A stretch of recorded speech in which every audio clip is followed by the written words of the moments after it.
Perusahaan daerah atau PD Pasar Makassar Raya siap mengambil alih pengelolaan Pasar Butung.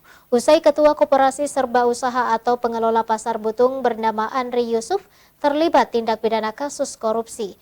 Andri Yusuf diduga melakukan tindak pidana korupsi dana sewa lots dan jasa produksi Pasar Butung hingga merugikan negara mencapai 15 miliar rupiah.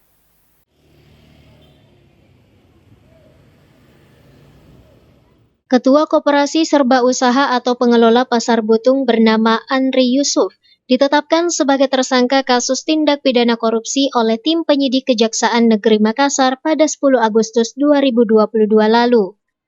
Tak main-main, Andri Yusuf diduga melakukan tindak pidana korupsi dana sewa los dan jasa produksi Pasar Butung hingga merugikan negara mencapai 15 miliar rupiah.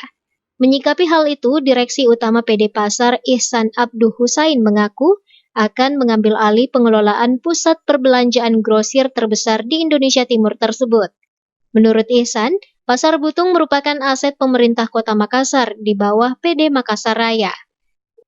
Semenjak saya duduk, itu tidak ada. Itu tahun berapa kita masuk? Kan baru 3 bulan. Oh, 3 bulan. Iya. Berarti sama kita ini belum ada. Tidak ada. Oh, tidak ada. Tidak ada. Kecuali jasa ya. Kecuali jasa. Tapi Itu kalau itu jasa itu bukan pengelola yang bayar ke kami. Itu pedagang langsung. Gitu. Tapi memang seharusnya ada dari pengelola untuk. Kalau saya lihat perjanjiannya kemarin harusnya ada. Ada hak di situ, ada beberapa los yang menjadi hak daripada PD Pasar, ya. Nah, yang itu tidak direalisasikan.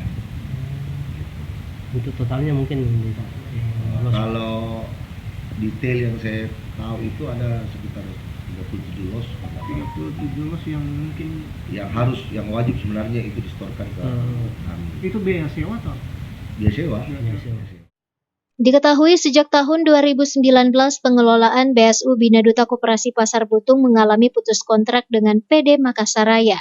Meski demikian, sebanyak 37 los di Pasar Butung wajib menyetorkan biaya sewa ke PD Makassar Raya. Rusma Wandirara, Selebes TV.